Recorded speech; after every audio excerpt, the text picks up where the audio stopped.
Chapter 6. Gussie, on arrival, proved to be still showing traces of his grim experience. The face was pale, the eyes gooseberry-like, the ears drooping, and the whole aspect of a man who has passed through the furnace and been caught in the machinery. I hitched myself up a bit higher on the pillows and gazed at him narrowly. It was a moment, I could see, when first aid was required, and I prepared to get down to cases. "Well, Gussie." "Hello, Bertie." "What ho?" "What ho?" These civilities concluded, I felt that the moment had come to touch delicately on the past. "I hear you've been through it a bit." "Yes." "Thanks to Jeeves." "It wasn't Jeeves's fault." "Entirely Jeeves's fault." "I don't see that. I forgot my money and latchkey." "And now you'd better forget Jeeves. For you will be interested to hear, Gussie," I said, deeming it best to put him in touch with the position of affairs right away, "that he is no longer handling your little problem." This seemed to slip it across him properly. The jaws fell, the ears drooped more limply. He had been looking like a dead fish. Now he looked like a deader fish, one of last year's, cast up on some lonely beach and left there at the mercy of the wind and tides. "What?" "Yes." "You don't mean that Jeeves isn't going to—" "No." "But, dash it—" I was kind but firm. "You will be much better off without him. Surely your terrible experiences of that awful night have told you that Jeeves needs a rest. The keenest of thinkers strikes a bad patch occasionally. That is what has happened to Jeeves. I have seen it coming on for some time. He has lost his form. He wants his plugs decarbonized. No doubt this is a shock to you. I suppose you came here this morning to seek his advice." "Of course I did." "On what point?" "Madeleine Basset has gone to stay with these people in the country, and I want to know what he thinks I ought to do." "Well, as I say, Jeeves is off the case." "But, Bertie, dash it, Jeeves," I said with a certain asperity, "is no longer on the case. I am now in sole charge." "But what on earth can you do?" I curbed my resentment. We Woosters are fair-minded. We can make allowances for men who have been parading London all night in scarlet tights. "That," I said quietly, "we shall see. Sit down and let us confer. I am bound to say the thing seems quite simple to me. You say this girl has gone to visit friends in the country. It would appear obvious that you must go there too, and flock around her like a poultice. Elementary. But I can't plant myself on a lot of perfect strangers." "Don't you know these people?" "Of course I don't. I don't know anybody." I pursed the lips. This did seem to complicate matters somewhat. All that I know is that their name is Travers, and it's a place called Brinkley Court down in Worcestershire. I unpursed my lips. "Gussie," I said, smiling paternally, "it was a lucky day for you when Bertram Wooster interested himself in your affairs. As I foresaw from the start, I can fix everything. This afternoon you shall go to Brinkley Court, an honoured guest." He quivered like a moose. I suppose it must always be a rather thrilling experience for the novice to watch me taking hold. "But, Bertie, you don't mean you know these Traverses?" "They are my Aunt Dahlia." "My gosh!" "You see now," I pointed out, "how lucky you were to get me behind you. You go to Jeeves, and what does he do? He dresses you up in scarlet tights and one of the foulest false beards of my experience, and sends you off to fancy dress balls. Result, agony of spirit and no progress. I then take over and put you on the right lines. Could Jeeves have got you into Brinkley Court? Not a chance. Aunt Dahlia isn't his aunt. I merely mention these things." "By Jove, Bertie, I don't know how to thank you." "My dear chap. But I say—" "Now what?" "What do I do when I get there?" If you knew Brinkley Court, you would not ask that question. In those romantic surroundings you can't miss. Great lovers throughout the ages have fixed up the preliminary formalities at Brinkley. The place is simply ill with atmosphere. You will stroll with a girl in the shady walks, you will sit with her on the shady lawns, you will row on the lake with her, and gradually you will find yourself working up to a point where— By Jove, I believe you're right. Of course I'm right. I've gotten engaged 3 times at Brinkley. No business resulted, but the fact remains, and I went there without the foggiest idea of indulging in the tender pash.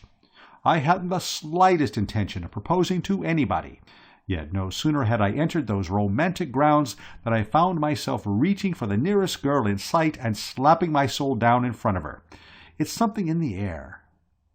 I see exactly what you mean. That's just what I want to be able to do, work up to it. And in London, curse the place, everything's in such a rush that you don't get a chance. Quite. You see a girl alone for about 5 minutes a day, and if you want to ask her to be your wife, you've got to charge into it as if you were trying to grab the gold ring on a merry-go-round. That's right. London rattles one. I should be a different man altogether in the country. What a bit of luck, this Travers woman turning out to be your aunt. I don't know what you mean by turning out to be my aunt. She has been my aunt all along. I mean how extraordinary that it should be your aunt that Madeleine's going to stay with.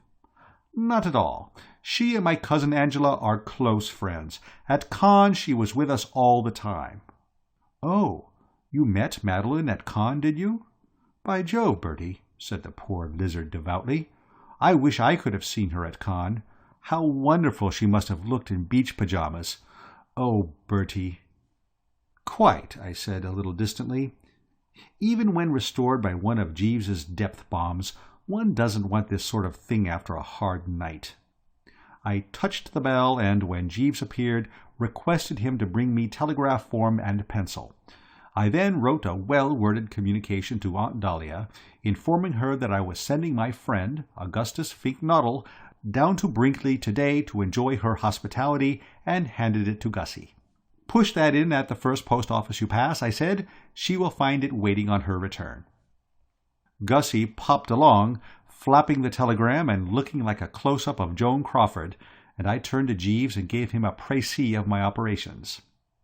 Simple, you observe, Jeeves, nothing elaborate. No, sir.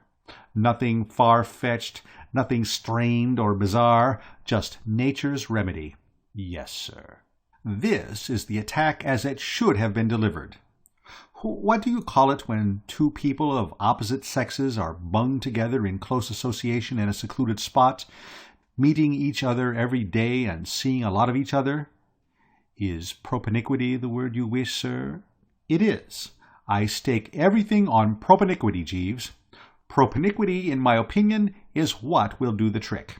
At the moment, as you are aware, Gussie is a mere jelly when in the presence.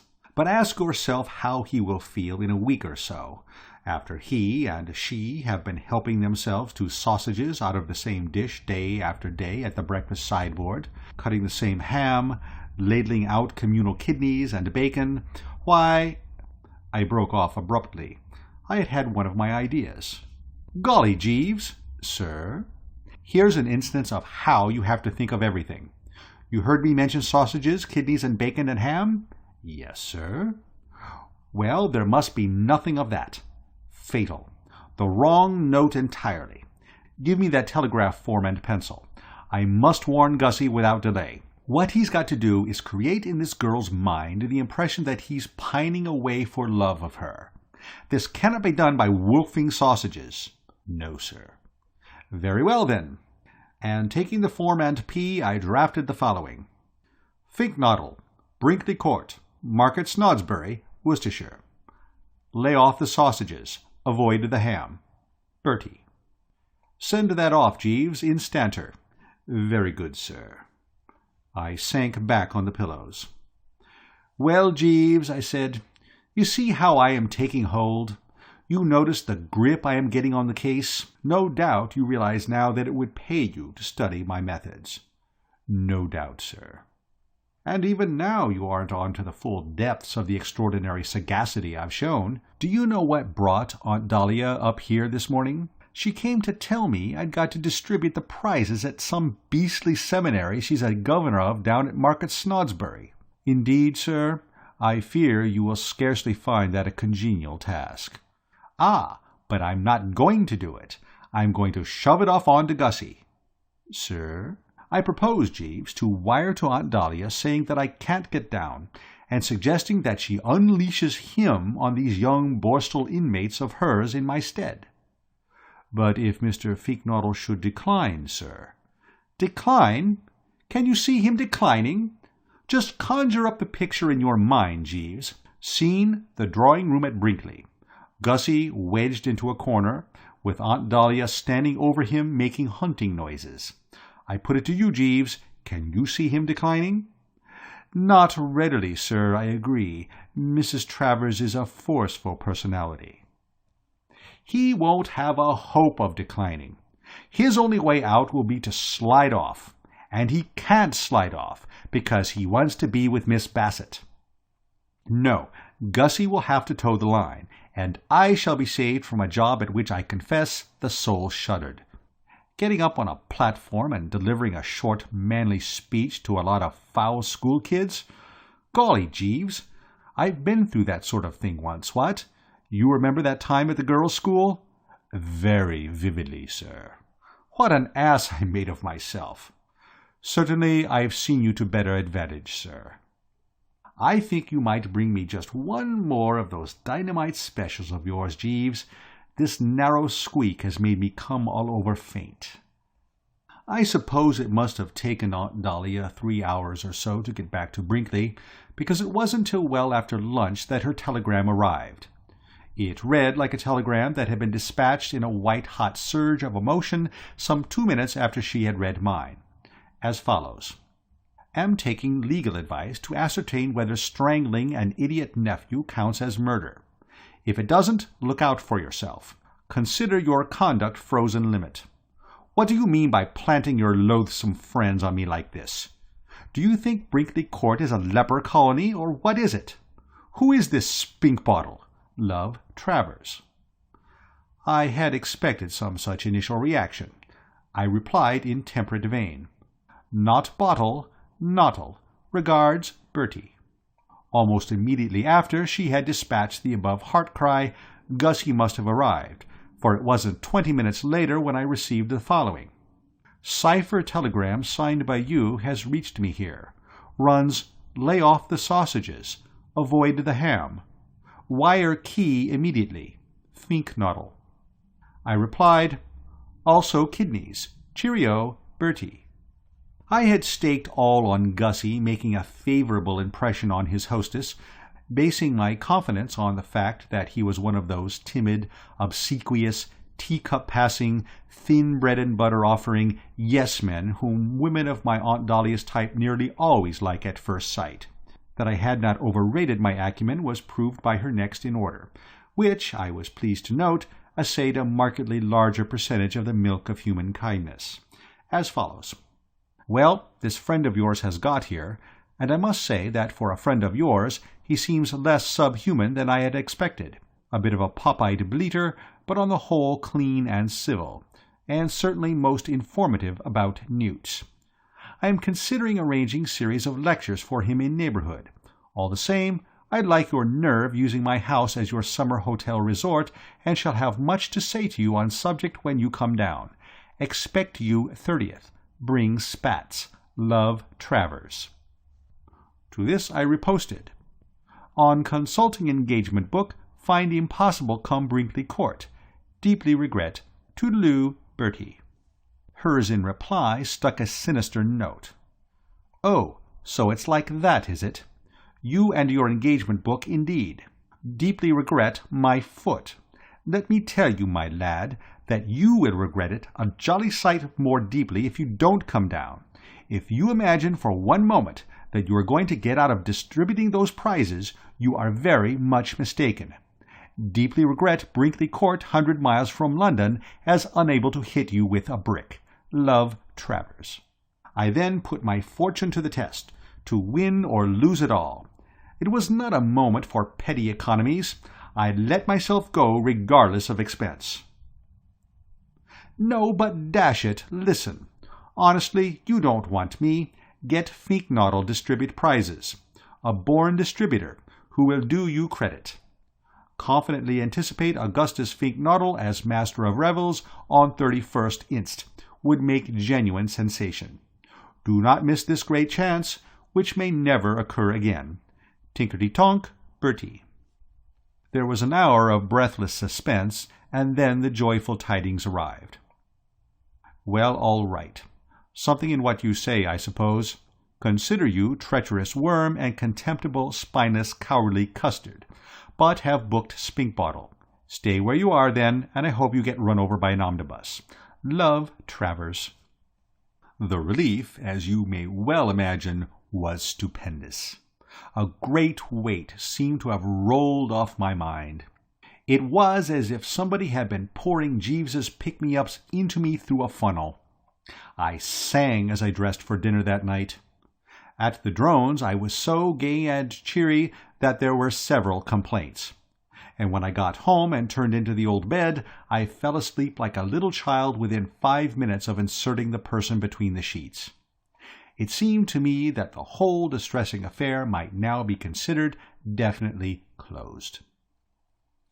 Conceive my astonishment, therefore, when waking on the morrow and sitting up to dig into the morning teacup, I beheld on the tray another telegram.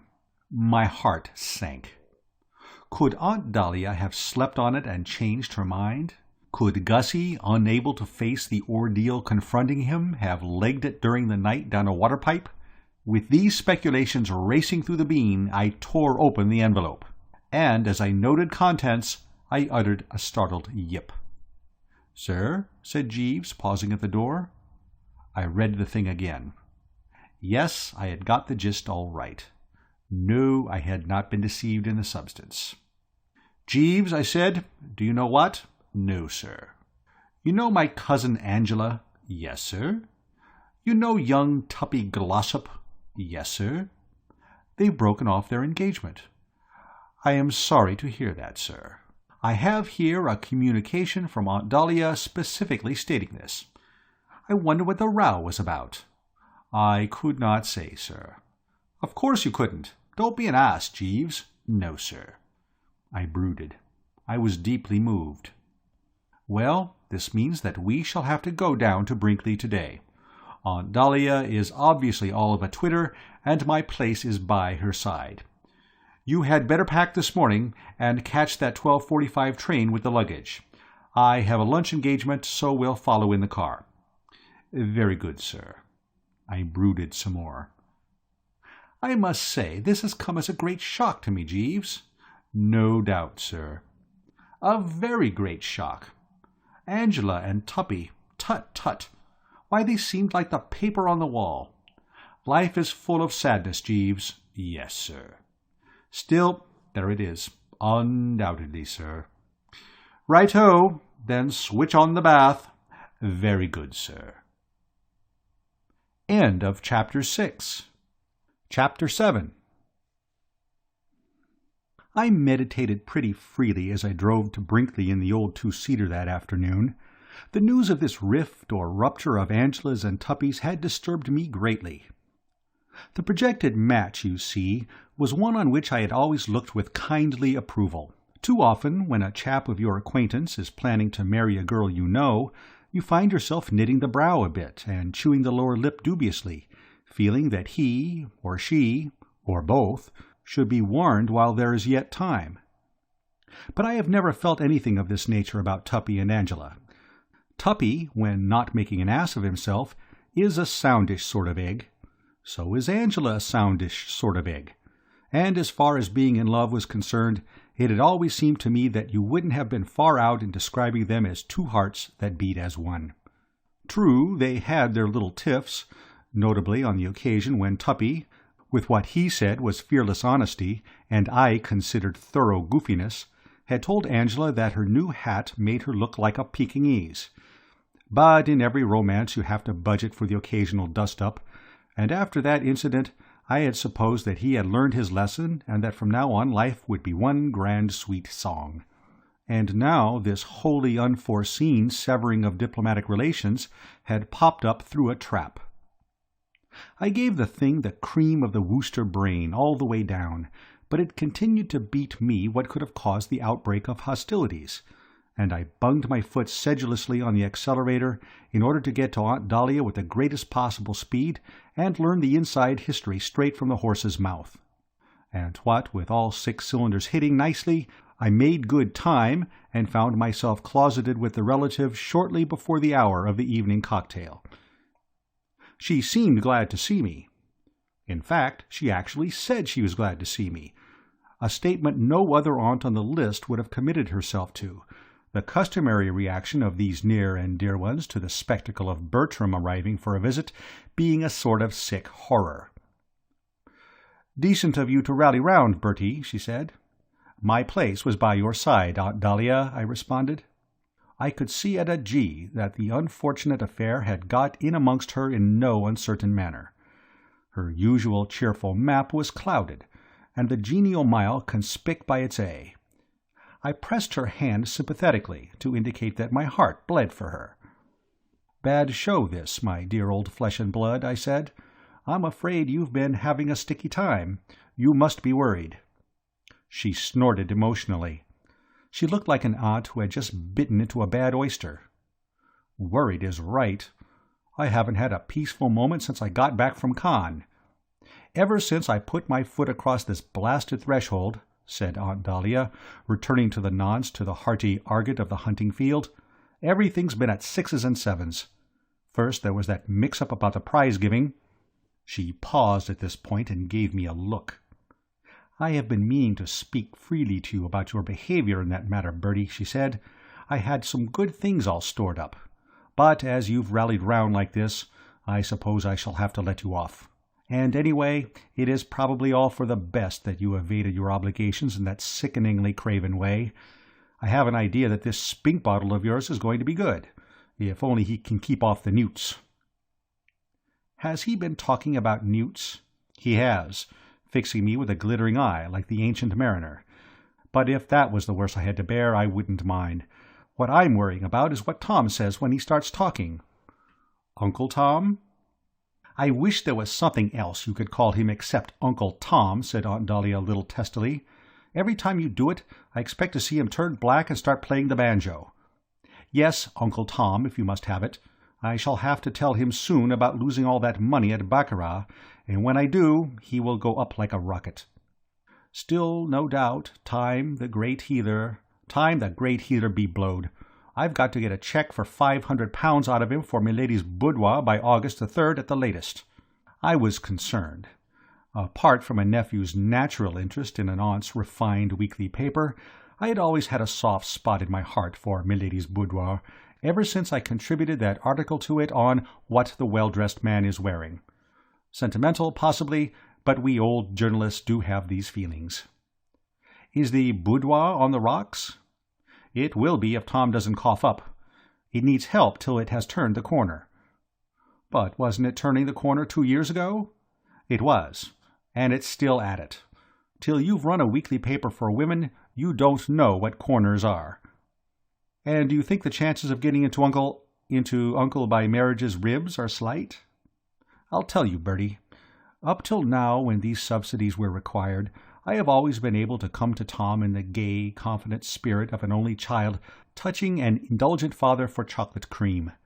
But he's just had a demand from the income tax people for an additional £58, 1 3 and all he's been talking about since I got back has been ruin and the sinister trend of socialist legislation and what will become of us all."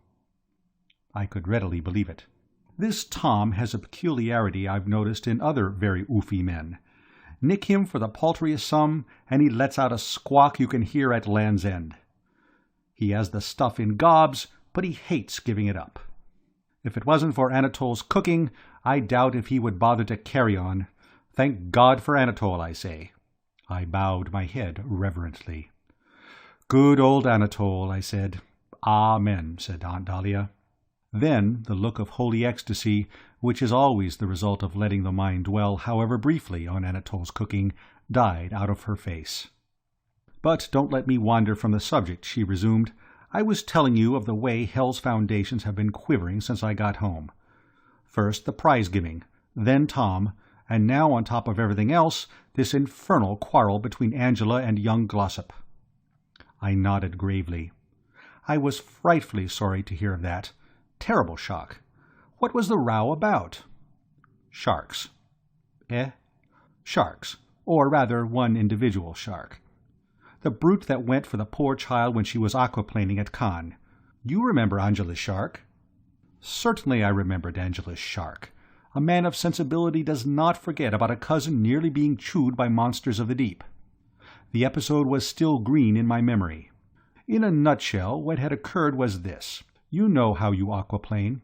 A motorboat nips on ahead, trailing a rope. You stand on a board, holding the rope, and the boat tows you along. And every now and then you lose your grip on the rope and plunge into the sea and have to swim to your board again. A silly process it has always seemed to me, though many find it diverting. Well, on the occasion referred to, Angela had just regained her board after taking a toss when a great beastly shark came along and cannoned into it, flinging her into the salty once more. It took her quite a bit of time to get on again and make the motorboat chap realize what was up and haul her to safety, and during that interval you can readily picture her embarrassment. According to Angela, the finny denizen kept snapping at her ankles virtually without cessation, so that by the time help arrived she was feeling more like a salted almond at a public dinner than anything human. Very shaken the poor child had been, I recall, and had talked of nothing else for weeks. "I remember the whole incident vividly," I said. "But how did that start the trouble?" "She was telling him the story last night." "Well?" Her eyes shining and her little hands clasped in girlish excitement. "No doubt. And instead of giving her the understanding and sympathy to which she was entitled, what do you think this blasted Glossop did? He sat listening like a lump of dough, as if she had been talking about the weather, and when she had finished he took his cigarette-holder out of his mouth and said, 'I expect it was only a floating log.' He didn't. He did. And when Angela described how the thing had jumped and snapped at her, he took his cigarette-holder out of his mouth again and said, 'Ah, probably a flatfish. Quite harmless. No doubt it was just trying to play.' Well, I mean, what would you have done if you'd been Angela? She has pride, sensibility, all the natural feelings of a good woman. She told him he was an ass and a fool and an idiot, and didn't know what he was talking about. I must say I saw the girl's viewpoint. It's only about once in a lifetime that anything sensational ever happens to one, and when it does you don't want people taking all the colour out of it. I remember at school having to read that stuff where that chap Othello tells the girl what a hell of a time he's been having among the cannibals and what not. Well, imagine his feelings if, after he had described some particularly sticky passage with a cannibal chief and was waiting for the awestruck, "Oh, not really," she had said that the whole thing had no doubt been greatly exaggerated and that the man had probably really been a prominent local vegetarian. Yes, I saw Angela's point of view. But don't tell me that when he saw how shirty she was about it, the chump didn't back down. He didn't. He argued. And one thing led to another until by easy stages they had arrived at the point where she was saying that she didn't know if he was aware of it, but if he didn't knock off starchy foods and do exercises every morning, he would be getting as fat as a pig. And he was talking about this modern habit of girls putting makeup on their faces, of which he had always disapproved. This continued for a while, and then there was a loud pop, and the air was full of mangled fragments of their engagement. I'm distracted about it. Thank goodness you've come, Bertie. Nothing could have kept me away, I replied, touched. I felt you needed me. Yes. Quite. Or rather, she said, not you, of course, but Jeeves. The minute all this happened, I thought of him. The situation obviously cries out for Jeeves. If ever in the whole history of human affairs there was a moment when that lofty brain was required about the home, this is it. I think if I had been standing up, I would have staggered. In fact, I'm pretty sure I would. But it isn't so dashed easy to stagger when you're sitting in an armchair. Only my face, therefore, showed how deeply I'd been stung by these words. Until she spoke them, I had been all sweetness and light. the sympathetic nephew prepared to strain every nerve to do his bit. I now froze, and the face became hard and set. "Jeeves," I said, between clenched teeth. "Umberoofen," said Aunt Dahlia. I saw that she had got the wrong angle. I was not sneezing, I was saying Jeeves. And well you may. What a man! I'm going to put the whole thing up to him. There's nobody like Jeeves. My frigidity became more marked. "I venture to take issue with you, Aunt Dahlia." "You take what?" "Issue." "You do you?" "I emphatically do. Jeeves is hopeless." "What?" "Quite hopeless. He has lost his grip completely. Only a couple of days ago I was compelled to take him off a case because his handling of it was so footling. And anyway, I resent this assumption, if assumption is the word I want, that Jeeves is the only fellow with brain. I object to the way everybody puts things up to him without consulting me and letting me have a stab at them first." She seemed about to speak, but I checked her with a gesture. "It is true that in the past I have sometimes seen fit to seek Jeeves's advice. It is possible that in the future I may seek it again. But I claim the right to have a pop at these problems as they arise, in person, without having everybody behave as if Jeeves was the only onion in the hash. I sometimes feel that Jeeves, though admittedly not unsuccessful in the past, has been lucky rather than gifted." "Have you and Jeeves had a row?" "Nothing of the kind." "You seem to have it in for him." "Not at all." And yet I must admit there was a modicum of truth in what she said. I had been feeling pretty austere about the man all day, and I'll tell you why. You remember that he caught the 12:45 train with the luggage, while I remained on in order to keep a luncheon engagement. Well, just before I started out to the tryst, I was pottering about the flat, and suddenly, I don't know what put the suspicion into my head, possibly the fellow's manner had been furtive, something seemed to whisper to me to go and have a look in the wardrobe. And it was as I had expected. There was the mess jacket, still on its hanger. The hound hadn't packed it. Well, as anybody at the Drones will tell you, Bertram Wooster is a pretty hard chap to outgeneral. I shoved the thing in a brown paper parcel and put it in the back of the car, and it was on a chair in the hall now. But that didn't alter the fact that Jeeves had attempted to do the dirty on me, and I suppose a certain what-do-you-call-it had crept into my manner during the above remarks. "There has been no breach," I said. "You might describe it as a passing coolness, but no more. We did not happen to see eye to eye with regard to my white mess jacket with the brass buttons, and I was compelled to assert my personality. But, well, it doesn't matter anyway. The thing that matters is that you are talking piffle, you poor fish. Jeeves lost his grip? Absurd. Why, I saw him for a moment when he arrived, and his eyes were absolutely glittering with intelligence. I said to myself, trust Jeeves, and I intend to. You would be far better advised to let me see what I can accomplish, Aunt Dahlia." "For heaven's sake, don't you start butting in. You'll only make matters worse." "On the contrary, it may interest you to know that while driving here I concentrated deeply on this trouble of Angela's and was successful in formulating a plan, based on the psychology of the individual, which I am proposing to put into effect at an early moment. Oh, my God. My knowledge of human nature tells me it will work." "Bertie," said Aunt Dahlia, and her manner struck me as febrile, "lay off. Lay off. For pity's sake, lay off. I know these plans of yours. I suppose you want to shove Angela into the lake and push young Glossop in to save her life or something like that. Nothing of the kind. It's the sort of thing you would do. My scheme is far more subtle. Let me outline it for you. No thanks. I say to myself, but not to me. Do listen for a second. I won't. Right-ho then, I am dumb, and have been from a child." I perceived that little good could result from continuing the discussion. I waved a hand and shrugged a shoulder. "Very well, Aunt Dahlia," I said with dignity. "If you don't want to be in on the ground floor, that is your affair. But you are missing an intellectual treat. And anyway, no matter how much you may behave like the deaf adder of Scripture, which, as you are doubtless aware, the more one piped, the less it danced, or words to that effect, I shall carry on as planned. I am extremely fond of Angela, and I shall spare no effort to bring the sunshine back into her heart." Bertie, you abysmal chump, I appeal to you once more. Will you please lay off? You'll only make things 10 times as bad as they already are. I remember reading in one of those historical novels once about a chap, a buck he would have been, no doubt, or a macaroni, or some such bird as that, who, when people said the wrong thing, merely laughed down from lazy eyelids and flicked a speck of dust from the irreproachable Mechlin lace at his wrists. This was practically what I did now. At least I straightened my tie and smiled one of those inscrutable smiles of mine. I then withdrew and went out for a saunter in the garden. And the first chap I ran into was young Tuppy. His brow was furrowed, and he was moodily bunging stones at a flower-pot. End of Chapter 7.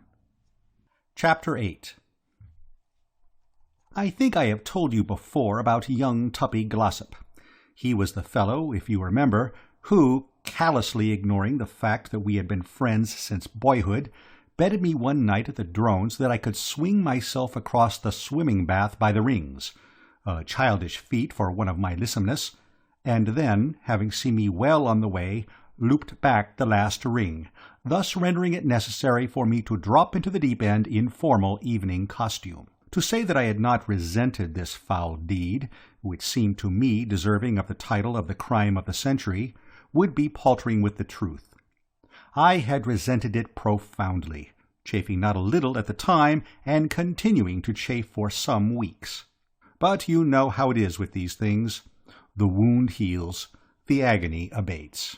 I am not saying, mind you, that had the opportunity presented itself of dropping a wet sponge on Tuppy from some high spot, or of putting an eel in his bed, or finding some other form of self-expression of a like nature, I would have not embraced it eagerly, but that let me out.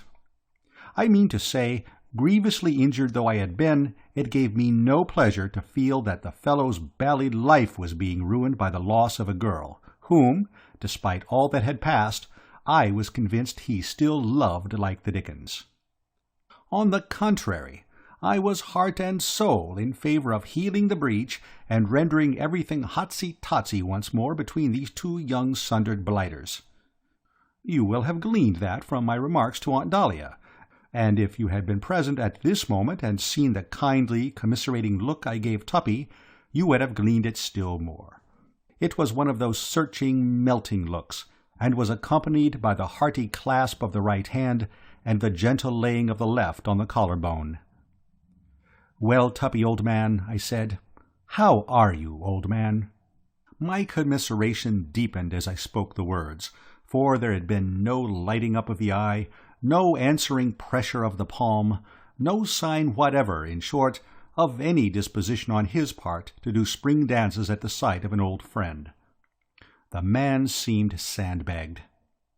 Melancholy, as I remember Jeeves saying once about Pongo Twistleton when he was trying to knock off smoking, had marked him for her own. Not that I was surprised, of course.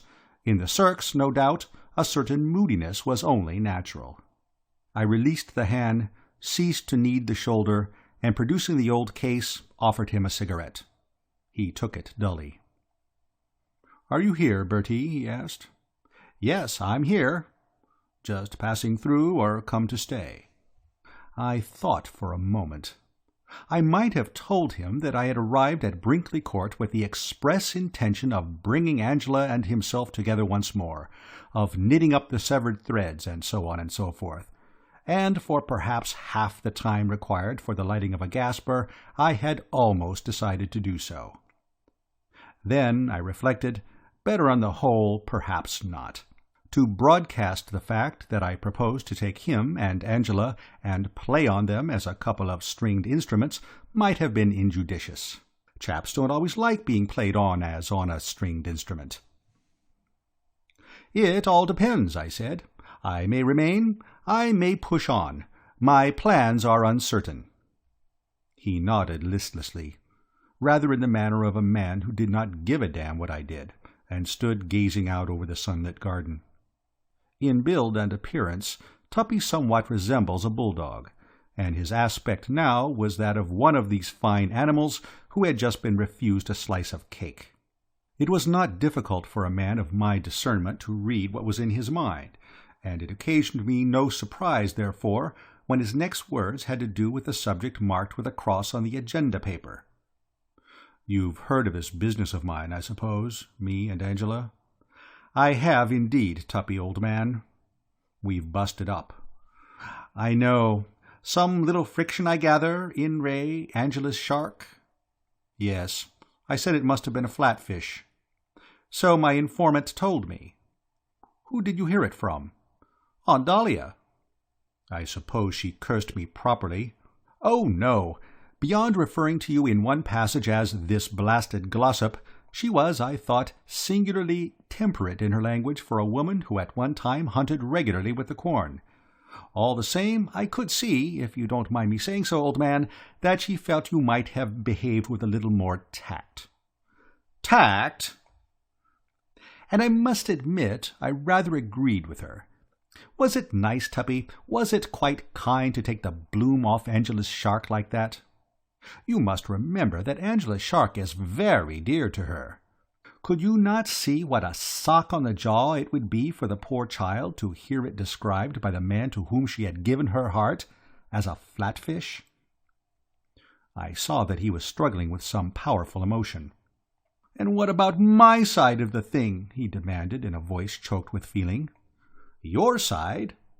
"You don't suppose," said Tuppy with rising vehemence, "that I would have exposed this dashed synthetic shark for the flatfish it undoubtedly was if there had not been causes that led up to it? What induced me to speak as I did was the fact that Angela, the little squirt, had just been most offensive, and I seized the opportunity to get a bit of my own back." "Offensive?" "Exceedingly offensive. Purely on the strength of my having let fall some casual remark, simply by way of saying something and keeping the conversation going, to the effect that I wondered what Anatole was going to give us for dinner. She said that I was too material, and ought not to always be thinking of food. Material my elbow. As a matter of fact, I'm particularly spiritual." "Quite. I don't see any harm in wondering what Anatole was going to give us for dinner, do you?" "Of course not. A mere ordinary tribute of respect to a great artist." "Exactly." "All the same—" "Well?"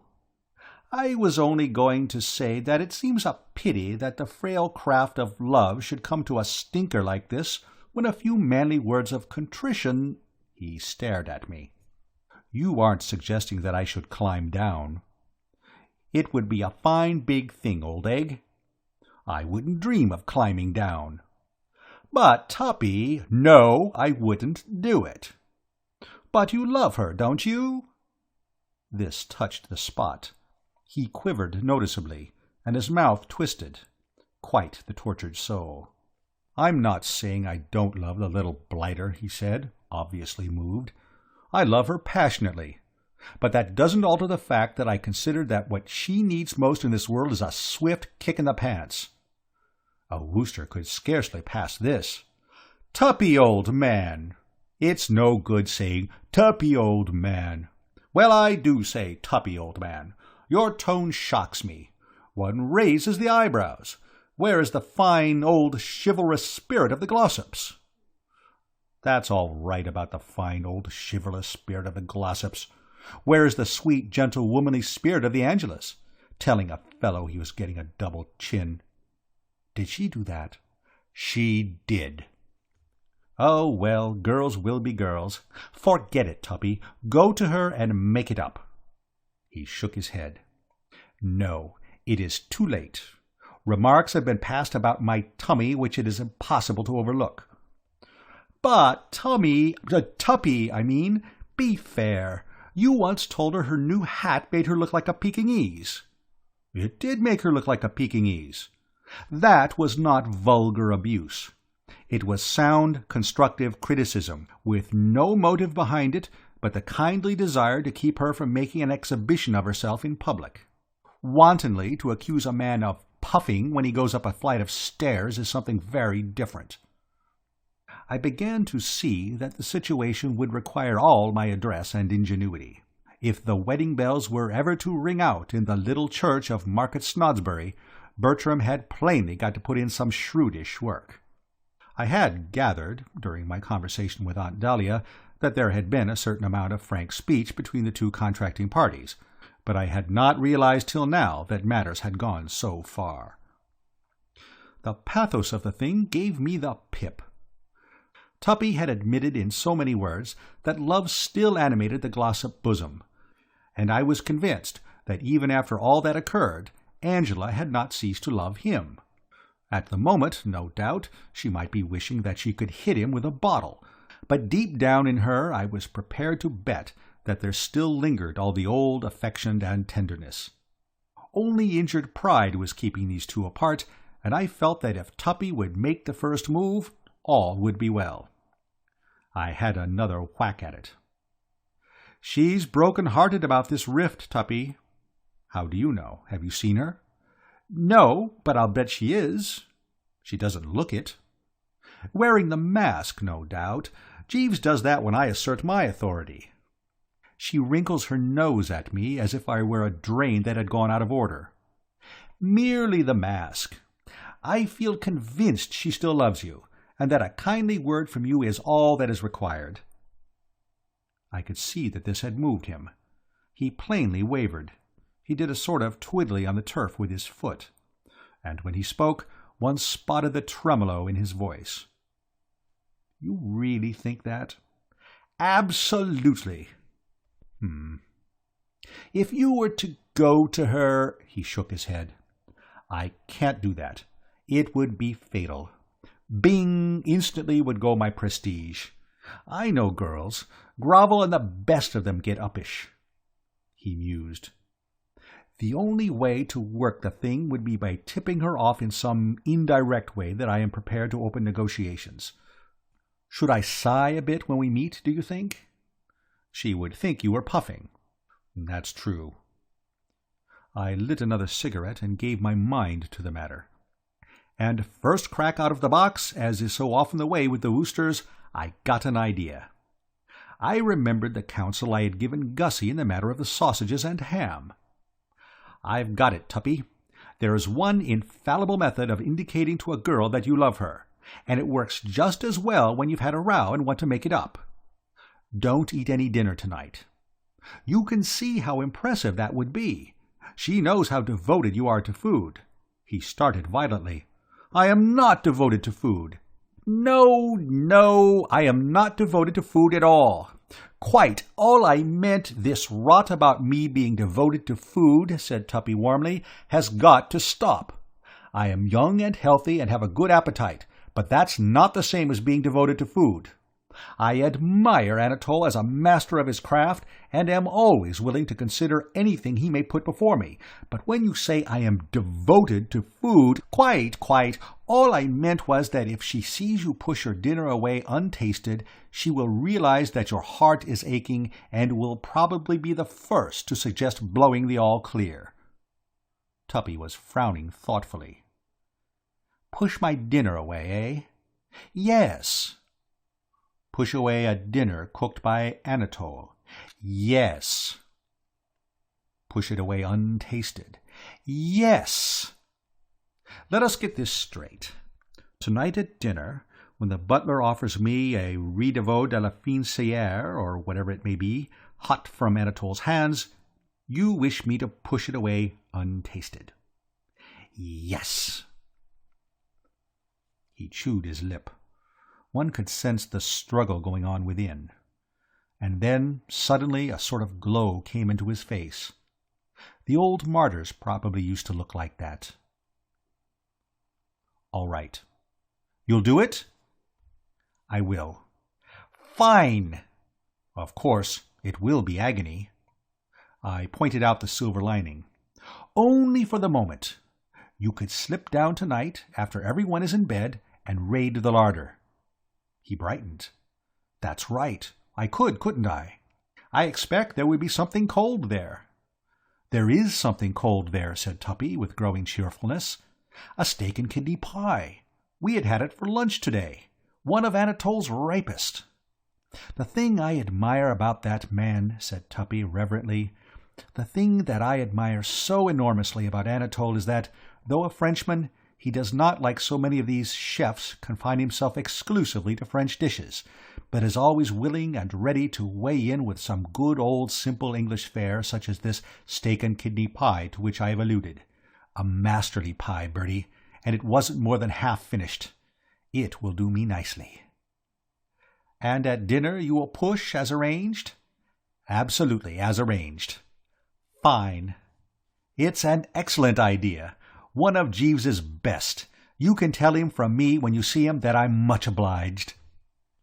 The cigarette fell from my fingers. It was as though somebody had slapped Bertram Wooster across the face with a wet dish-rag. "You aren't suggesting that you think this scheme I have been sketching out is Jeeves's?" "Of course it is. It's no good trying to kid me, Bertie. You wouldn't have thought of a wheeze like that in a million years." There was a pause. I drew myself up to my full height, then, seeing that he wasn't looking at me, lowered myself again. "Come, Glossop," I said coldly, "we had better be going. It is time we were dressing for dinner." End of Chapter 8. Chapter 9. Tuppy's fat-headed words were still rankling in my bosom as I went up to my room. They continued rankling as I shed the form-fitting, and had not ceased to rankle when, clad in the old dressing-gown, I made my way along the corridor to the salle de bain. It's not too much to say that I was piqued to the tonsils. I mean to say, one does not court praise. The adulation of the multitude means very little to one. But all the same, when one has taken the trouble to whack out a highly juicy scheme to benefit an in-the-soup friend in his hour of travail, it's pretty foul to find him giving the credit to one's personal attendant, particularly if that personal attendant is a man who goes about the place not packing mess jackets. But after I had been splashing about in the porcelain for a bit, composure began to return. I have always found that in moments of heart-bowed-downness there is nothing that calms the bruised spirit like a good go at the soap and water.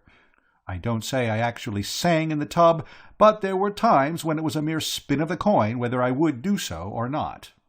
The spiritual anguish induced by that tactless speech had become noticeably lessened. The discovery of a toy duck in the soap-dish, presumably the property of some former juvenile visitor, contributed not a little to this new and happier frame of mind. What with one thing and another, I hadn't played with toy ducks in my bath for years, and I found the novel experience most invigorating. For the benefit of those interested, I may mention that if you shove the thing under the surface with the sponge and then let it go, it shoots out of the water in a manner calculated to divert the most careworn. 10 minutes of this, and I was enabled to return to the bedchamber much more the old merry Bertram. Jeeves was there, laying out the dinner disguise. He greeted the young master with his customary suavity. "Good evening, sir." I responded in the same affable key. "Good evening, Jeeves." "I trust you had a pleasant drive, sir." "Very pleasant, thank you, Jeeves. Hand me a sock or two, will you?" He did so, and I commenced to don. "Well, Jeeves," I said, reaching for the underlinen, "here we are again at Brinkley Court in the county of Worcestershire." "Yes, sir." "A nice mess things seem to have gone and got themselves into in this rustic joint." "Yes, sir."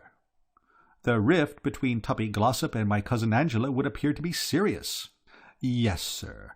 Opinion in the servants' hall is inclined to take a grave view of the situation." "And the thought that springs to your mind, no doubt, is that I shall have my work cut out to fix things up." "Yes, sir." "You are wrong, Jeeves. I have the thing well in hand." "You surprise me, sir." "I thought I should.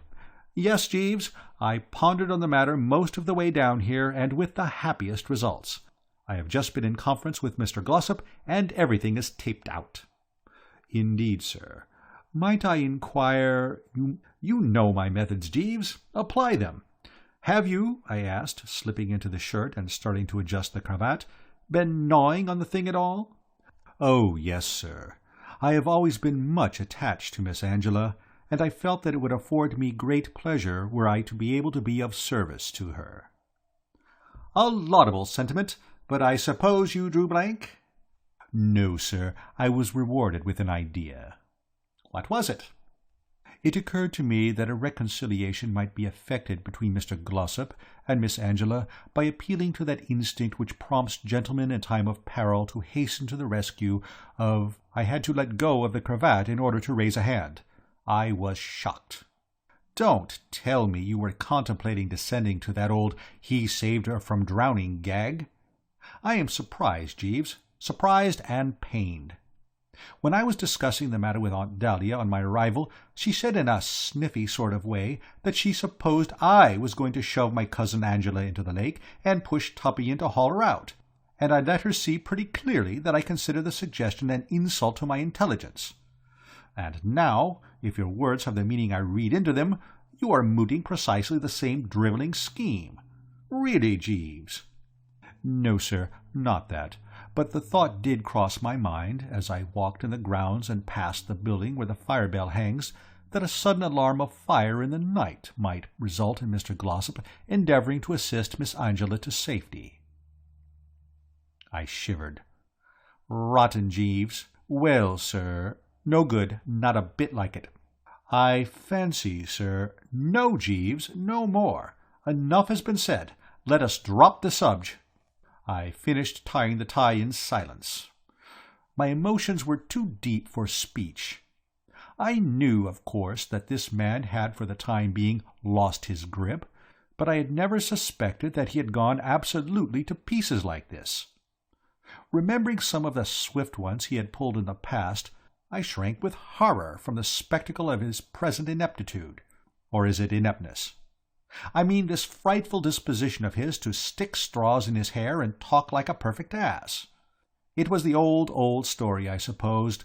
A man's brain whizzes along for years, exceeding the speed limit, and something suddenly goes wrong with the steering gear, and it skids and comes to a smeller in the ditch. "A bit elaborate," I said, trying to put the thing in as kindly a light as possible. "Your old failing. You can see that it's a bit elaborate?" "Possibly the plan I suggested might be considered open to that criticism, sir, but faute de mieux." "I don't get you, Jeeves." "A French expression, sir, signifying 'for want of anything better.' A moment before I had been feeling for this wreck of a once fine thinker nothing but gentle pity. These words jarred the Wooster pride, inducing asperity. I understand perfectly well what faute de mieux means, Jeeves. I did not recently spend 2 months among our Gallic neighbours for nothing. Besides, I remember that one from school. What caused my bewilderment was that you should be employing the expression, well knowing that there is no bally faute de mieux about it at all. Where did you get that faute de mieux stuff? Didn't I tell you I had everything taped out?" "Yes, sir, but—" "What do you mean, but?" "Well, sir—" "Push on, Jeeves. I am ready, even anxious to hear your views." "Well, sir, if I may take the liberty of reminding you of it, your plans in the past have not always been uniformly successful." There was a silence, rather a throbbing one, during which I put on my waistcoat in a marked manner. Not till I had got the buckle at the back satisfactorily adjusted did I speak. "It is true, Jeeves," I said formally, "that once or twice in the past I may have missed the bus. This, however, I attribute purely to bad luck." "Indeed, sir." "In the present occasion I shall not fail, and I'll tell you why I shall not fail, because my scheme is rooted in human nature." "Indeed, sir." "It is simple, not elaborate, and furthermore based on the psychology of the individual." "Indeed, sir." "Jeeves," I said, "don't keep saying 'indeed, sir.' No doubt nothing is further from your mind than to convey such a suggestion, but you have a way of stressing the 'in' and then coming down with a thud on the 'deed, which makes it virtually tantamount to 'oh, yeah'? Correct this, Jeeves." "Very good, sir." "I tell you I have everything nicely lined up. Would you care to hear what steps I have taken?" "Very much, sir." "Then listen. Tonight at dinner I have recommended Tuppy to lay off the food." "Sir?" "Tut, Jeeves, surely you can follow the idea, even though it is one that would never have occurred to yourself. Have you forgotten the telegram I sent to Gussie Fink-Nottle, steering him away from the sausages and ham? This is the same thing. Pushing the food away untasted is a universally recognized sign of love. It cannot fail to bring home the gravy. You must see that." "Well, sir," I frowned. "I don't want to seem always to be criticizing your methods of voice production, Jeeves," I said, "but I must inform you that 'well, sir' of yours is in many respects fully as unpleasant as your 'indeed, sir.' Like the latter, it seems to be tinged with a definite skepticism. It suggests a lack of faith in my vision. The impression I retain after hearing you shoot it at me a couple of times is that you consider me to be talking through the back of my neck, and that only a futile sense of what is fitting restrains you from substituting for it the words 'says you.'" "Oh, no, sir." "Well, that's what it sounds like. Why don't you think this scheme will work?" "I fear Miss Angela will merely attribute Mr. Glossop's abstinence to indigestion, sir." I hadn't thought of that, and I must confess it shook me for a moment. Then I recovered myself. I saw what was at the bottom of all of this. Mortified by the consciousness of his own ineptness, or ineptitude, the fellow was simply trying to hamper and obstruct. I decided to knock the stuffing out of him without further preamble. "Oh," I said, "you do you? Well, be that as it may, it doesn't alter the fact that you've put out the wrong coat. Be so good, Jeeves," I said, indicating with a gesture the gent's ordinary dinner jacket, or smoking as we call it on the Côte d'Azur, which was suspended from the hanger on the knob of the wardrobe, "as to shove that bally black thing in the cupboard and bring out my white mess jacket with the brass buttons." He looked at me in a meaning manner, and when I said a meaning manner, I mean there was a respectful but at the same time uppish glint in his eye, and a sort of muscular spasm flickered across his face which wasn't quite a quiet smile, and yet wasn't quite not a quiet smile. Also the soft cough. I regret to say, sir, that I inadvertently omitted to pack the garment to which you refer. The vision of that parcel in the hall seemed to rise before my eyes, and I exchanged a merry wink with it. I may even have hummed a bar or two. I'm not quite sure. "I know you did, Jeeves," I said, laughing down from lazy eyelids and nicking a speck of dust from the irreproachable Mechlin lace at my wrists. "But I didn't.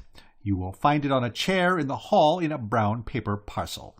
The information that his low manoeuvres had been rendered null and void, and that the thing was on the strength after all, must have been the nastiest of jars, but there was no play of expression on his finely chiselled to indicate it. There very seldom is on Jeeves's F.C. In moments of discomfort, as I had told Tuppy, he wears a mask, preserving throughout the quiet stolidity of a stuffed moose. "You might just slide down and fetch it, will you?" "Very good, sir." "Right-ho, Jeeves." And presently I was sauntering towards the drawing-room with me good old J nestling snugly abaft the shoulder-blades. Aunt Dahlia was in the drawing-room. She glanced up at my entrance. "Hullo, eyesore," she said. "What do you think you're made up as?" I did not get the purport. "The jacket, you mean?" I queried, groping. "I do. You look like one of the chorus of male guests at Totleigh Towers in Act 2 of a touring musical comedy. You do not admire this jacket? I do not. You did at Cannes? Well, this isn't Cannes. But, dash it! Oh, never mind. Let it go. If you want to give my butler a laugh, what does it matter? What does anything matter now?" There was a death-where-is-thy-sting-fullness about her manner which I found distasteful. It isn't often that I score off Jeeves in the devastating fashion just described, and when I do I like to see happy, smiling faces about me. "Tails up, Aunt Dahlia," I urged buoyantly. "Tails up be dashed," was her sombre response. "I've just been talking to Tom." "Telling him?" "No, listening to him. I haven't had the nerve to tell him yet." "Is he still upset about that income tax money?" "Upset is right. He says that civilization is in the melting pot, and that all thinking men can read the writing on the wall." "What wall?" "Old Testament ass. Belshazzar's feast. Oh, that, yes. I've always wondered how that gag was worked. With mirrors, I expect. I wish I could use mirrors to break it to Tom about this baccarat business. I had a word of comfort to offer here. I had been turning the thing over in my mind since our last meeting, and I thought I saw where she had got twisted. Where she made her error, it seemed to me, was in feeling she had to tell Uncle Tom.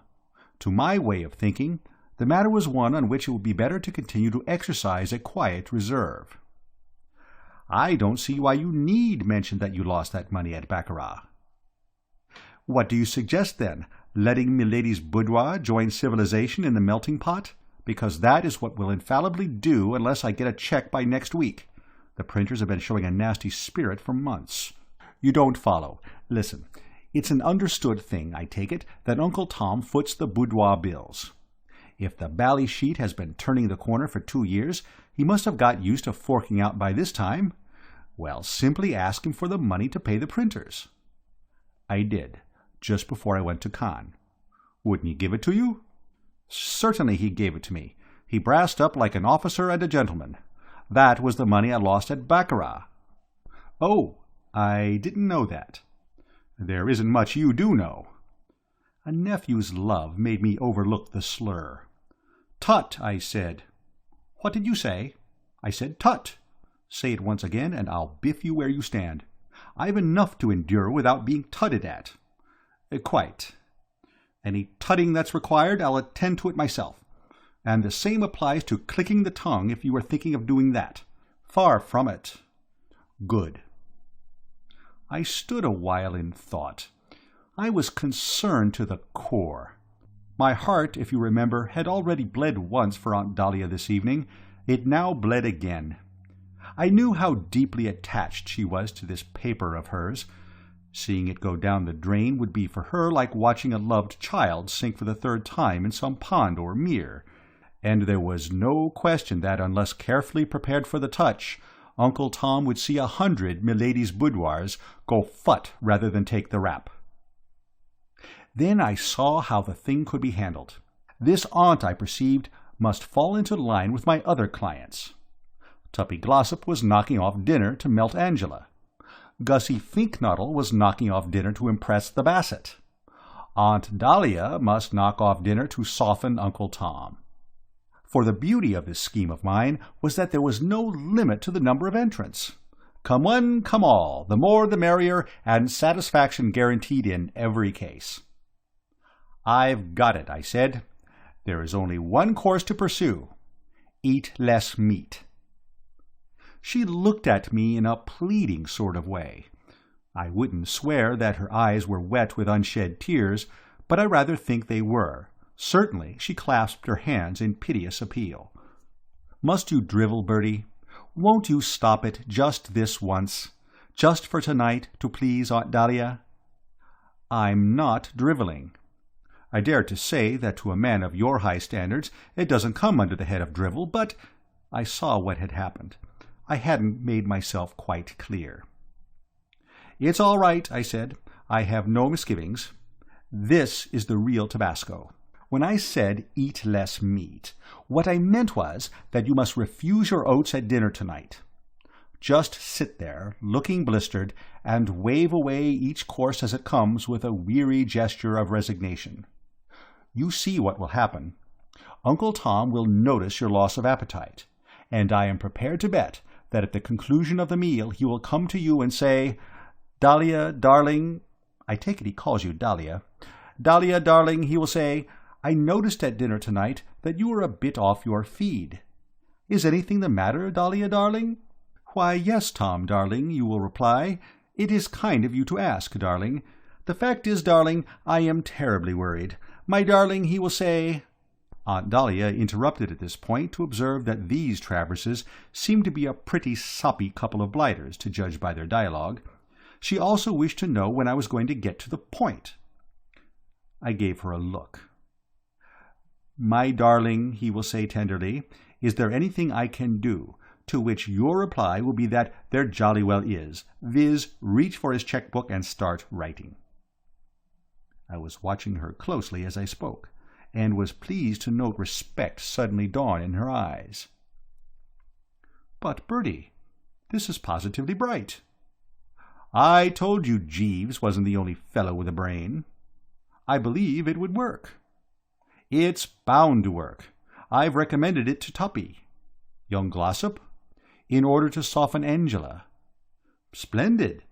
And to Gussie Fink-Nottle, who wants to make a hit with the Basset.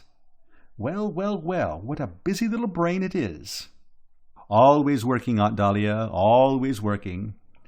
"You're not the chump I took you for, Bertie." "When did you ever take me for a chump?" "Oh, sometime last summer. I forget what gave me the idea." "Yes, Bertie, this scheme is bright. I suppose, as a matter of fact, Jeeves suggested it." "Jeeves did not suggest it. I resent these implications. Jeeves had nothing to do with it whatsoever." "Well, all right, no need to get excited about it. Yes, I think it will work. Tom's devoted to me." "Who wouldn't be?" "I'll do it." And then the rest of the party trickled in, and we toddled down to dinner. Conditions being as they were at Brinkley Court, I mean to say, the place being loaded down above the plimsoll mark with aching hearts and standing room only as regarded tortured souls, I hadn't expected the evening meal to be particularly effervescent. Nor was it. Silent, sombre, the whole thing more than a bit like Christmas dinner on Devil's Island. I was glad when it was over. What with having, on top of her other troubles, to rein herself back from the trough, Aunt Dahlia was a total loss as far as anything in the shape of brilliant badinage was concerned. The fact that he was 50 quid in the red and expecting civilization to take a toss at any moment had caused Uncle Tom, who always looked a bit like a pterodactyl with a secret sorrow, to take on a deeper melancholy. The Basset was a silent bread-crumbler. Angela might have been hewn from the living rock. Tuppy had the air of a condemned murderer refusing to make the usual hearty breakfast before tooling off to the execution shed. And as for Gussie Fink-Nottle, many an experienced undertaker would have been deceived by his appearance and started embalming him on sight. This was the first glimpse I had had of Gussie since we parted at my flat, and I must say his demeanour disappointed me. I had been expecting something a great deal more sparkling. At my flat, on the occasion alluded to, he had, if you recall, practically given me a signed guarantee that all he needed to touch him off was a rural setting. Yet, in his aspect now, I could detect no indication whatsoever that he was about to round into mid-season form. He still looked like a cat in an adage, and it did not take me long to realize that my very first act on escaping from this morgue must be to draw him aside and give him a pep-talk. If ever a chap wanted the clarion note, it looked as if it was this Fink-Nottle. In the general exodus of mourners, however, I lost sight of him, and owing to the fact that Aunt Dahlia roped me in for a game of backgammon, it was not immediately that I was able to institute a search. But after we had been playing for a while, the butler came in and asked her if she would speak to Anatole, so I managed to get away. And some 10 minutes later, having failed to find scent in the house, I started to throw out the dragnet through the grounds, and flushed him in the rose garden. He was smelling a rose at the moment in a limp sort of way, but removed the beak as I approached. "Well, Gussie," I said. I had beamed genially upon him as I spoke, such being my customary policy on meeting an old pal, but instead of beaming back genially, he gave me a most unpleasant look. His attitude perplexed me. It was as if he were not glad to see Bertram. For a moment he stood letting this unpleasant look play upon me, as it were, and then he spoke. "You and your well, Gussie."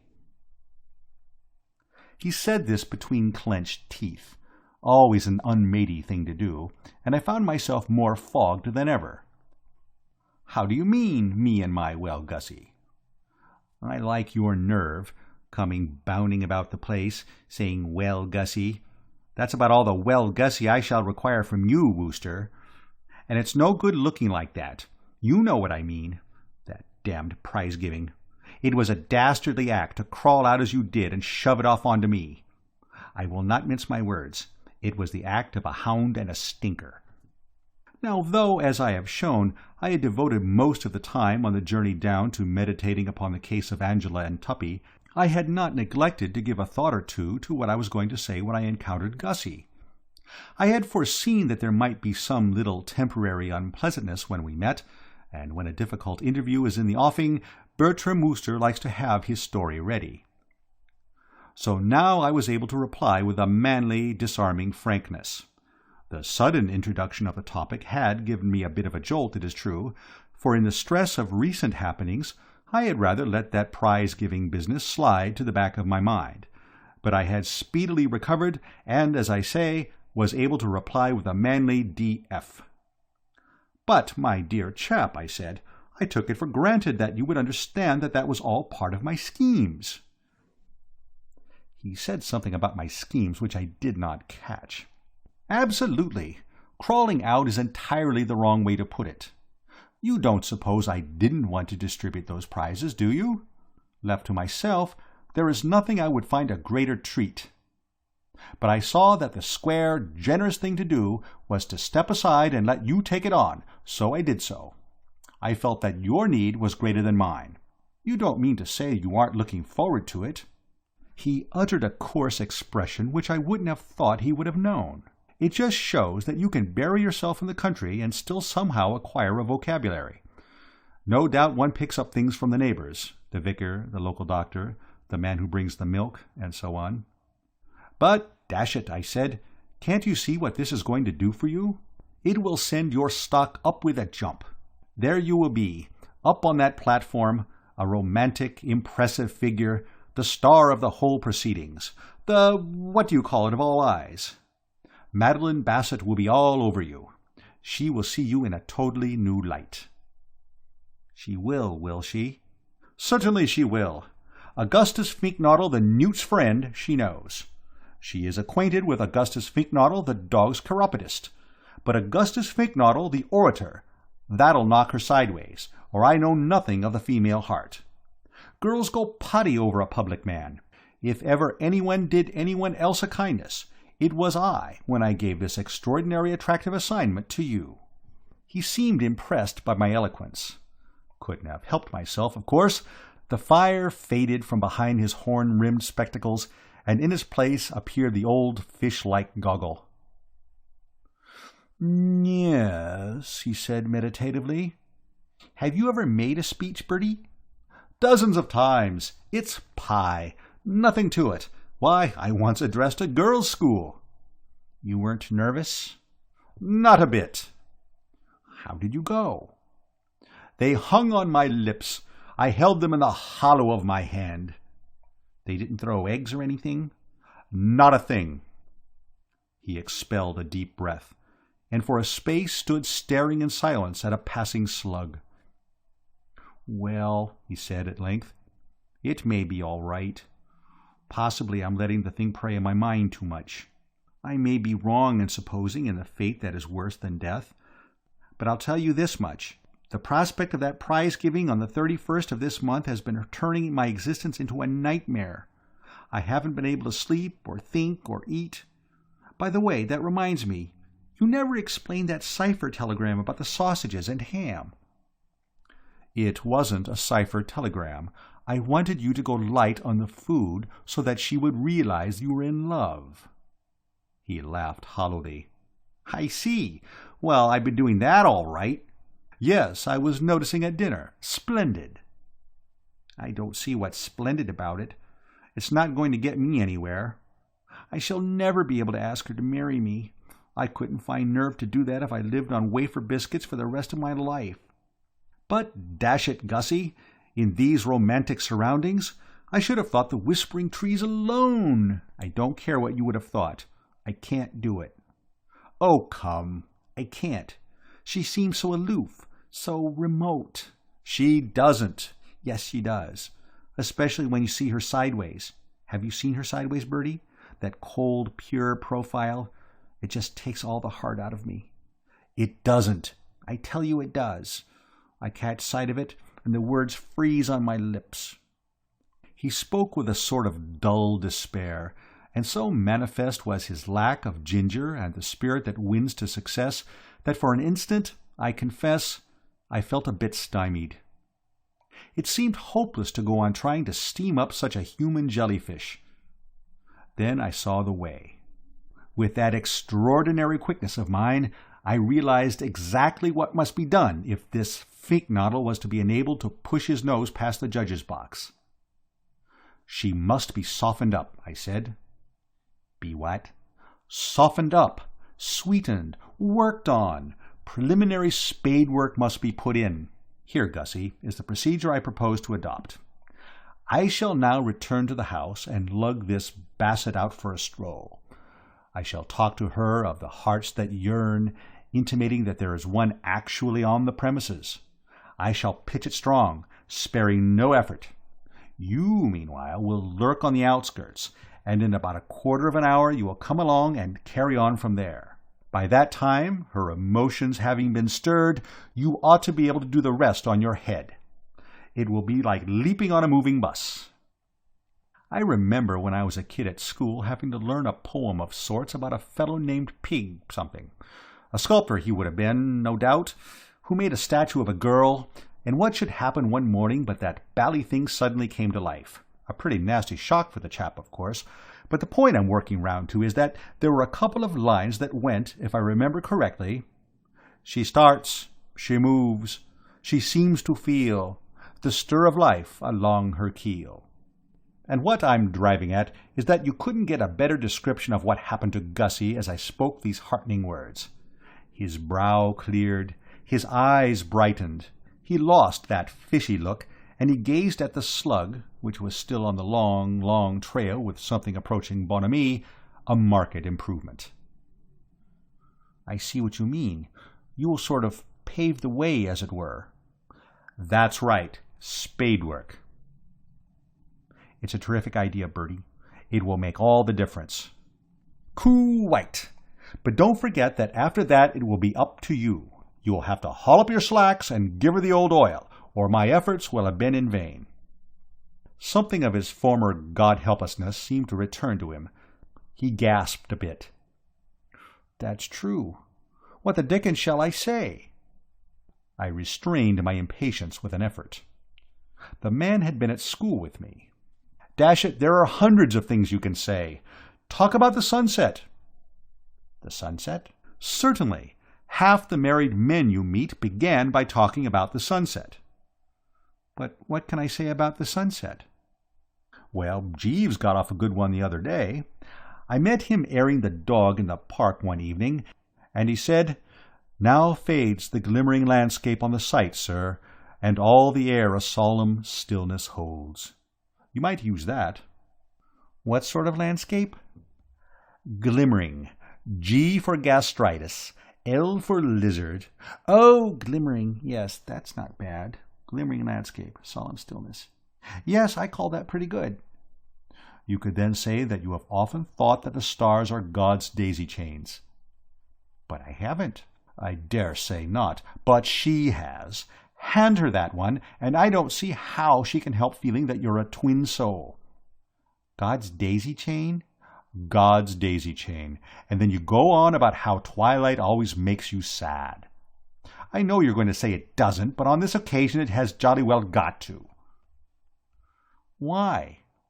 "That's just what she will ask, and then you will then have got her going, because you will reply that it's because yours is such a lonely life. It wouldn't be a bad idea to give her a brief description of a typical home at your Lincolnshire residence, showing how you pace the meadows with a heavy tread." "I generally sit indoors and listen to the wireless." "No, you don't. You pace the meadows with a heavy tread, wishing that you had someone to love you. And then you speak of the day when she came into your life." "Like a fairy princess." "Absolutely," I said with approval. I hadn't expected such a hot one from such a quarter. "Like a fairy princess. Nice work, Gussie." "And then?" "Well, after that it's easy. You say you have something you want to say to her, and then you snap into it. I don't see how it can fail. If I were you, I should do it in this rose garden. It is well established that there is no sounder move than to steer the adored object into rose gardens in the gloaming. And you had better have a couple of quick ones first." Quick ones? Snifters. Drinks, do you mean? But I don't drink. What? I never touched a drop in my life. This made me a bit dubious, I must confess. On these occasions it is generally conceded that a moderate skinful is of the essence. However, if the facts were as he had stated, I suppose there was nothing to be done about it. Well, you'll just have to make out as best you can on ginger pop. I always drink orange juice. Orange juice, then. Tell me, Gussie, to settle a bet, do you really like that muck? Very much. Then there's no more to be said. Now, let's just have a run-through to see that you've got the layout straight. Start off with the glimmering landscape. Stars God's daisy chain. Twilights make you feel sad, because mine lonely life. Describe life. Talk about the way I met her. Add fairy princess gag. Say there's something you want to say to her. Heave a couple of sighs, grab her hand, and give her the works. Right? And confident that he had grasped the scenario, and that everything might now be expected to proceed through the proper channels, I picked up the feet and hastened back to the house. It was not until I had reached the drawing-room and was enabled to take a square look at the Basset that I found the debonair gaiety with which I had embarked on this affair beginning to wane a trifle. Beholding her at close range like this, I suddenly became cognizant of what I was in for.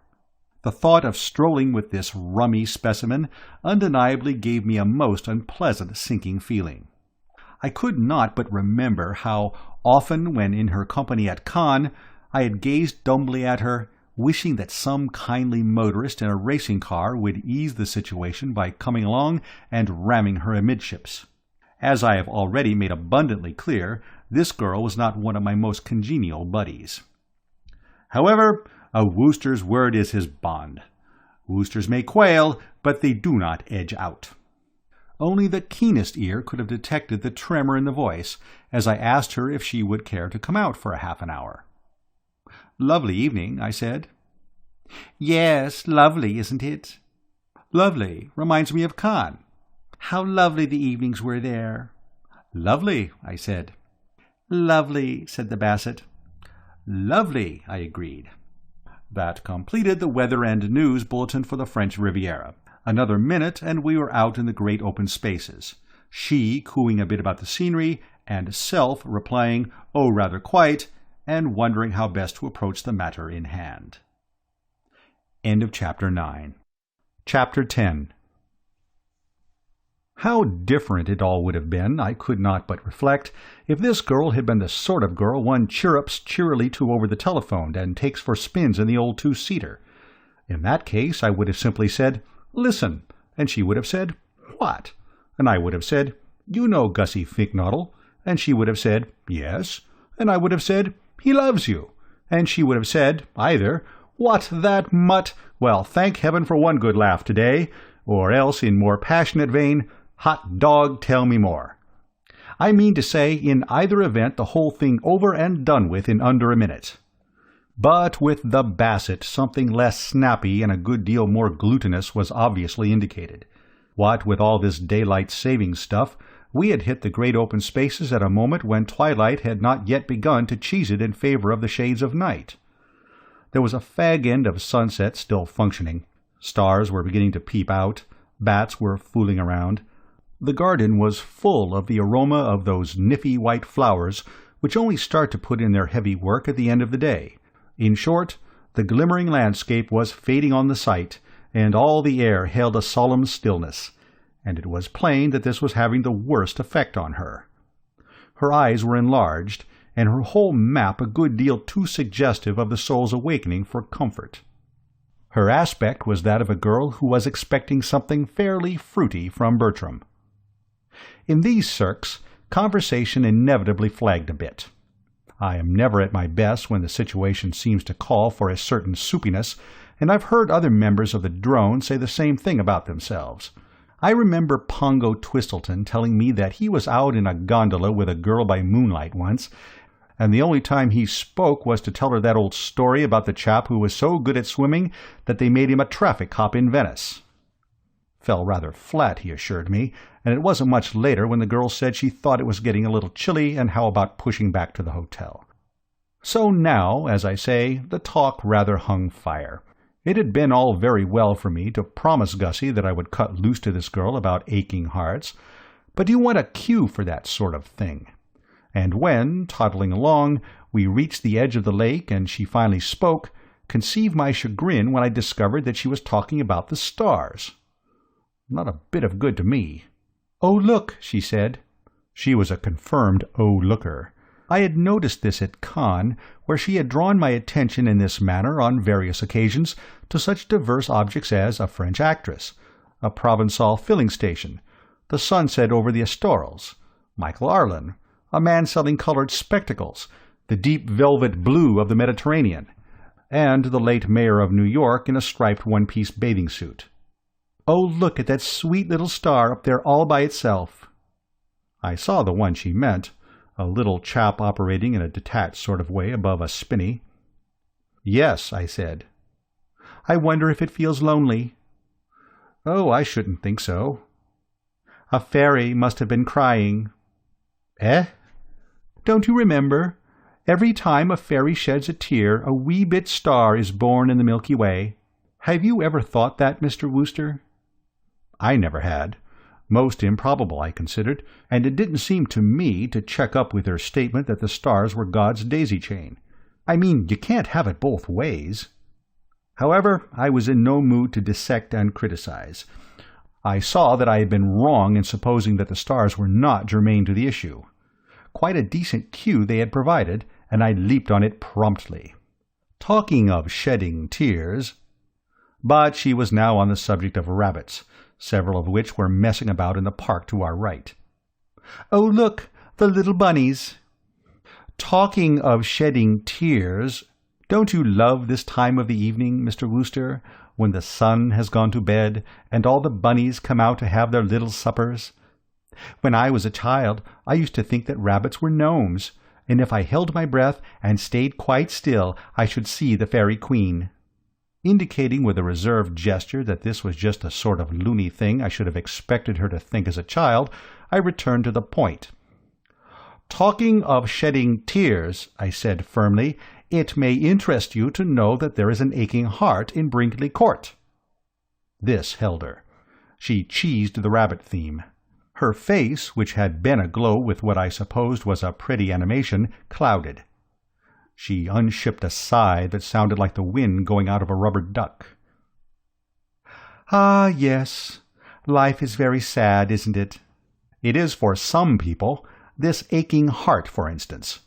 Those wistful eyes of hers, drenched irises. And they used to dance like elves of delight, and all through a foolish misunderstanding about a shark. What a tragedy misunderstandings are! That pretty romance broken and over just because Mr. Glossop would insist that it was a flatfish." I saw that she had got the wires crossed. "I'm not talking about Angela." "But her heart is aching." "I know it's aching, but so is somebody else's." She looked at me perplexed. "Somebody else? Mr. Glossop's, you mean?" "No, I don't." "Mrs. Travers's?" The exquisite code of politeness of the Woosters prevented me clipping her one on the ear-hole, but I would have given a shilling to be able to do it. There seemed to me something deliberately fat-headed in the way she persisted in missing the gist. "No, not Aunt Dahlia's either." "I'm sure she is dreadfully upset." "Quite, but this heart I'm talking about isn't aching because of Tuppy's row with Angela. It's aching for a different reason altogether.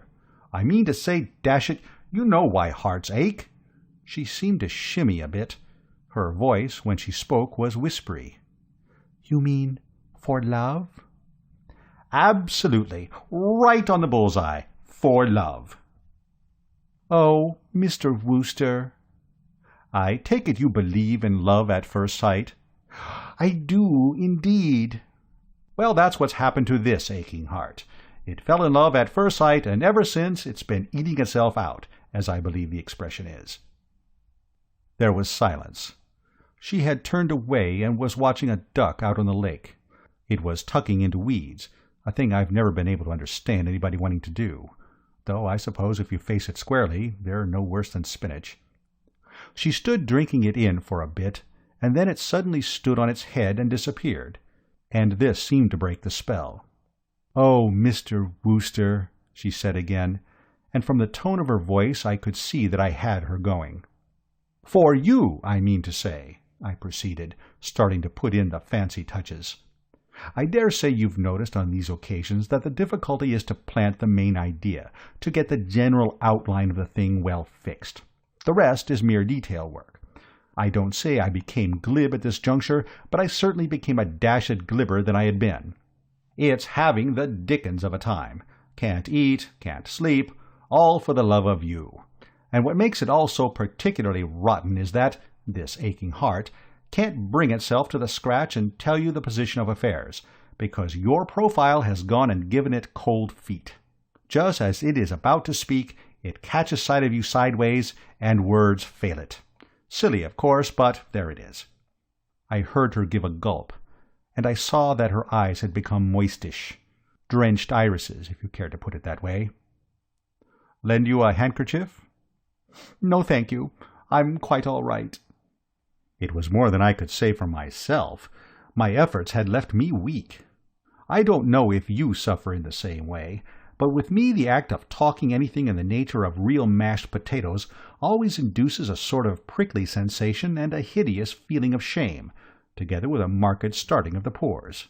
I remember at my Aunt Agatha's place in Herefordshire once being put on the spot and forced to enact the role of King Edward III, saying good-bye to that girl of his, fair Rosamond, at some sort of pageant in aid of the distressed daughters of the clergy.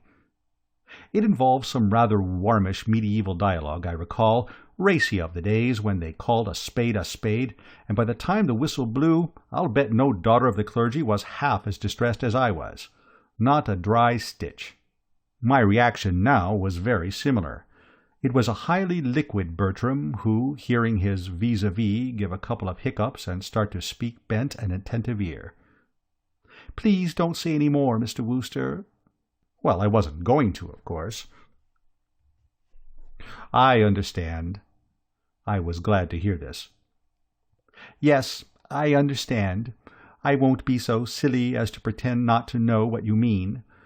I suspected this at Cannes, when you used to stand and stare at me without speaking a word, but with whole volumes in your eyes." If Angela's shark had bitten me in the leg, I couldn't have leaped more convulsively. So tensely I had been concentrating on Gussie's interest that it hadn't so much as crossed my mind that another and an unfortunate construction could be placed on those words of mine. The perspire already bedewing my brow became a regular Niagara. My whole fate hung upon a woman's word. I mean to say, I couldn't back out.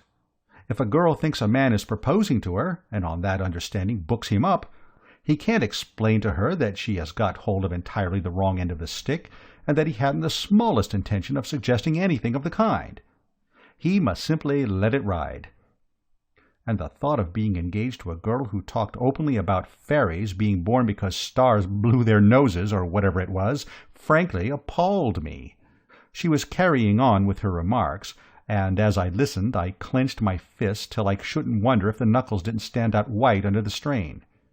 It seemed as if she would never get to the nub. "Yes, all through those days at Cannes I could see what you were trying to say. A girl always knows. And then you followed me down here, and there was that same dumb, yearning look in your eyes when we met this evening. And then you were so insistent that I should come out and walk with you in the twilight. And now you stammer out those halting words. No, this does not come as a surprise. But I am sorry."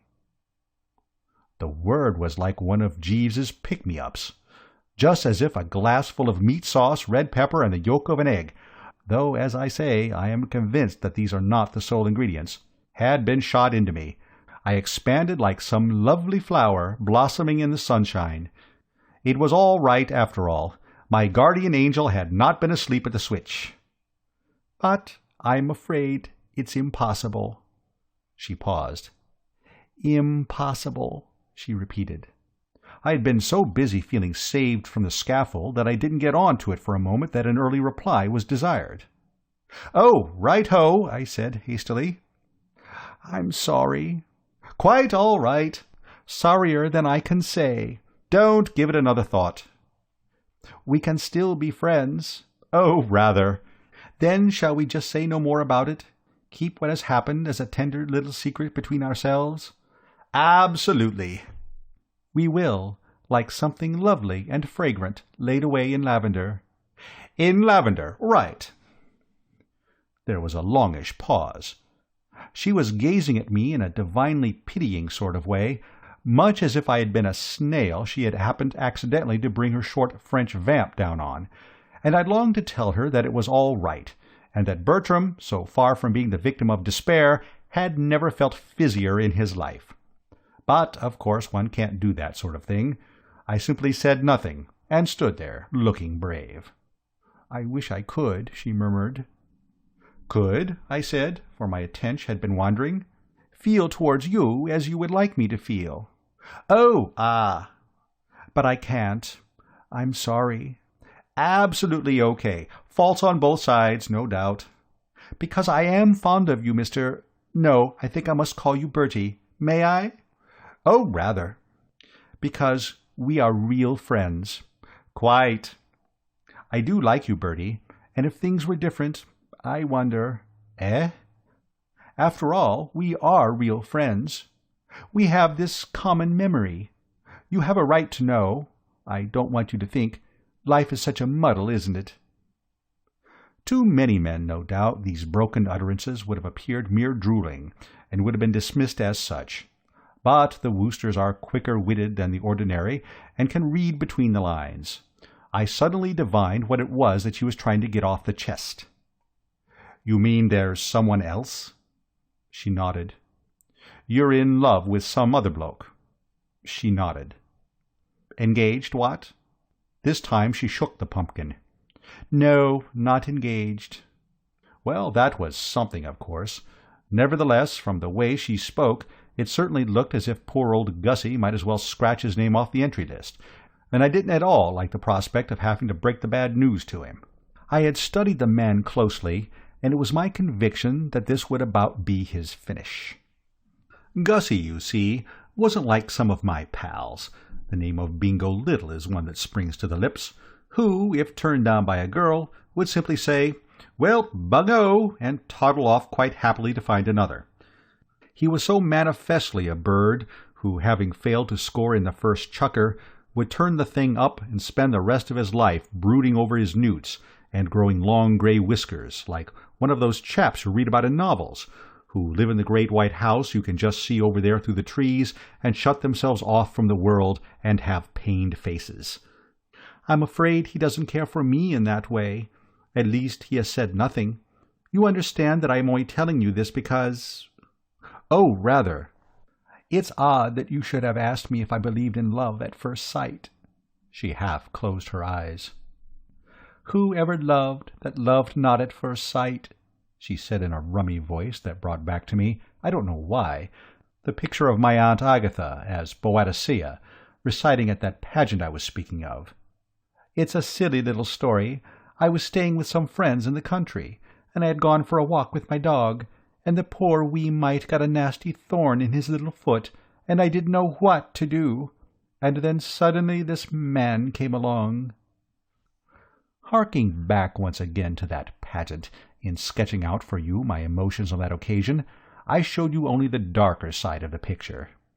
There was, I should now mention, a splendid aftermath when, having climbed out of my suit of chain-mail and sneaked off to the local pub, I entered the saloon bar and requested mine host to start pouring.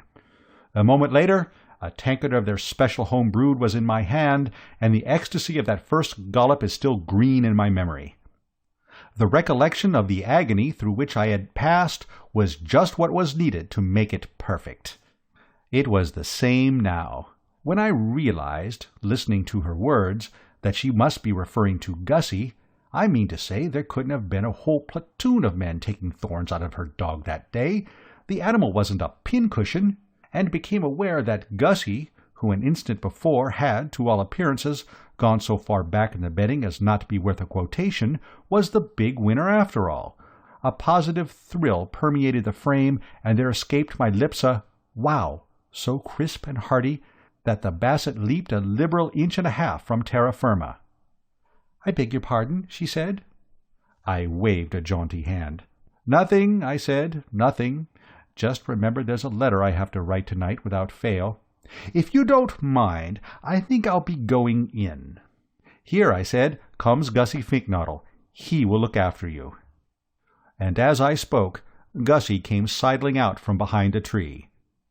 I passed away and left them to it. As regards these two, everything was beyond a question absolutely in order. All Gussie had to do was keep his head down and not press. Already, I felt, as I legged it back to the house, the happy ending must have begun to function.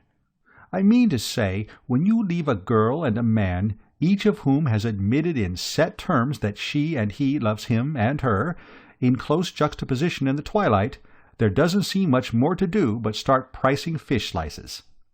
Something attempted, something done, seemed to me to have earned 2 pennyworth of wassail in the smoking-room. I proceeded thither. End of Chapter 10.